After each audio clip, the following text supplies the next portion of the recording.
حضرت عمر فرماتے ہیں قال قال رسول اللہ صلی اللہ علیہ وسلم ان اللہ یرفع بہذا الکتاب اقواما ویضع بہ آخرین، اللہ اب اس کتاب کے ذریعے قوموں کو اٹھائے گا اور اسی کو ترک کرنے کے باعث رسوا کر دے گا۔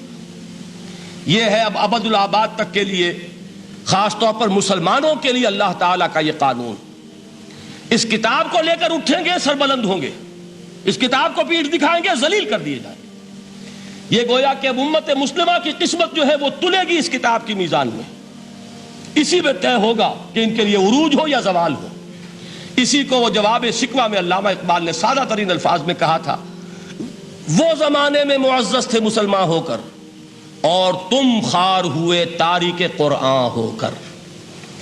فارسی میں اسی کو مفہوم کو جو ادا کیا ہے جس خوبصورتی سے، اس کا تو جواب نہیں ہے کہ اے مسلمان خار از مہجوری قرآن شدی، تم جو ذلیل و خار ہو گئے ہو دنیا میں۔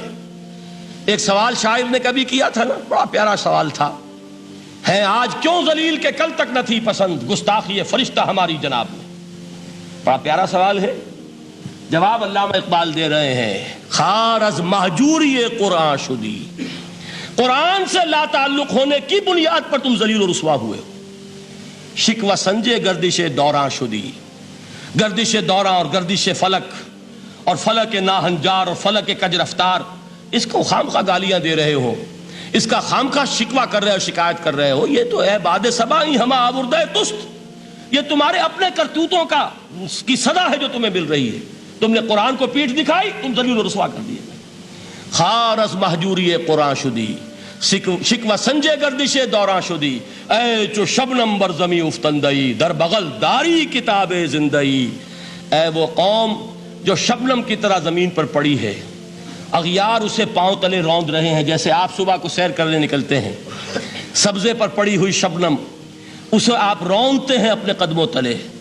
اے امت محمد، آج تو دنیا کی قوموں کے سامنے اسی طرح پابال ہے، سرنگوں ہے، لیکن ہوش میں آ کہ تیری بغل میں وہ کتاب زندہ موجود ہے، وہ کتاب زندہ جس نے کہ دنیا میں یہی جزیرہ نماء عرب، وحشی لوگوں کا مسکن، نہ یہاں علم، نہ یہاں تمدن، نہ یہاں تہذیب، نہ یہاں تنظیم، کوئی ڈسپلن نہیں، کوئی حکومت نہیں، کوئی تہذیب نہیں، کچھ نہیں، تاریکیاں ہی تاریکیاں۔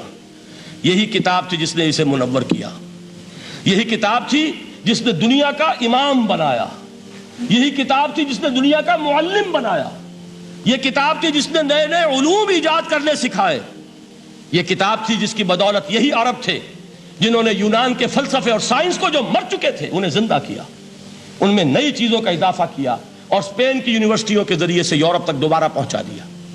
یہ وہ کتاب ہے، در بغل داری کتاب زندئی۔ اقبال نے کیسے کیسے شکوے کہے ہیں، اسی قرآن میں ہے اب ترک جہاں کی تعلیم، جس نے مومن کو بنایا مہو پرویں کا امیر۔ اس قرآن کو لے کر مسلمان نکلا ہے، ایک ہاتھ میں قرآن، ایک میں تلوار۔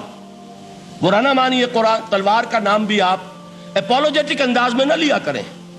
انقلاب کی تکمیل تلوار سے ہوتی ہے، انقلاب کی تمہید کسی کتاب سے ہوتی ہے، اچھی طرح جان لیجیے۔ کبھی انقلاب صرف کتاب سے نہیں آیا، کتاب سے ذہن بدلتے ہیں، کتاب سے فکر بدلتی ہے، کتاب سے سوچ بدلتی ہے، کتاب سے ایک جماعت تیار ہوتی ہے، ایک قوت تیار ہوتی ہے۔ وہ 313 جو میدان بدر میں تھے وہ قرآن کا اعجاز کا ظہور تھے، لیکن ان کے ہاتھوں میں تلوار آئی ہے۔ ہم اسے ڈینائی نہیں کریں گے کہ در حقیقت انقلاب محمدی کی تکمیل میں یقیناً تلوار کا حصہ، لیکن یہ تلوار ہاتھ میں لینے والے آتے کہاں سے اگر قرآن کے ذریعے سے محمد الرسول اللہ نے وہ جماعت تیار نہ کی ہوتی، وہ کام کیا ہے، یتلو علیہم آیاتہ ویزکیہم ویعلمہم الکتاب والحکمہ، وہ سارا عمل قرآن کے گرد گھوم رہا ہے جس سے وہ جماعت تیار ہوئی۔ اور پھر اقبال نے اس کو بھی 2 جملوں کے اندر ادا کر دیا، ایک شعر کے 2 مصرے، با نشہ درویشی در ساز و دمادم زن، چوں پختہ شوی خدرا بر سلطنت جم زن۔ پہلے ہے وہ نشہ درویشی، وہ فقر، وہ صحابہ کرام کے وہ راتوں کو اللہ کے سامنے کھڑے رہنا، وہ تزکیہ نفس، وہ موعظہ قرآنی، وہ تزکیہ جو قرآن کے ذریعے سے ہو رہا تھا 13 برس تک ہوا۔ اب جب ایک جماعت تیار ہو گئی، ایک قوت وجود میں آئی، تو اب اس قوت کو محمد رسول اللہ نے باطل کے نظام پر دے مارا، ٹکرایا. بانش درویشی در ساز و دمادم زن، چوں پختہ شوی خدرا بر سلطنت جم سن. تبھی وہ انقلاب آیا. جاء الحق وزهق الباطل ان الباطل کان زہوقا. تو اللہ تعالیٰ اس کتاب کو اب میزان بنا چکے ہیں. وبالحق انزلناہ وبالحق نزل. یہ قرآن حق کے ساتھ نازل ہوا ہے، فیصلہ کن کتاب ہے.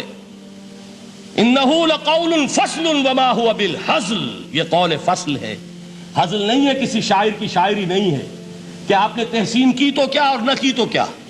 یہ کتاب وہ ہے کہ اگر مانو گے تو مہو پرویں کا امیر بنو گے، اور اگر اس کو پیٹھ دکھائے رکھو گے جیسے دکھائی تم نے تو ذلیل کر دیے جاؤ گے، رسوا کر دیے جاؤ گے، جیسے کہ آج کم سے کم 300 برس سے پوری دنیا میں مسلمان ذلیل اور خوار ہیں.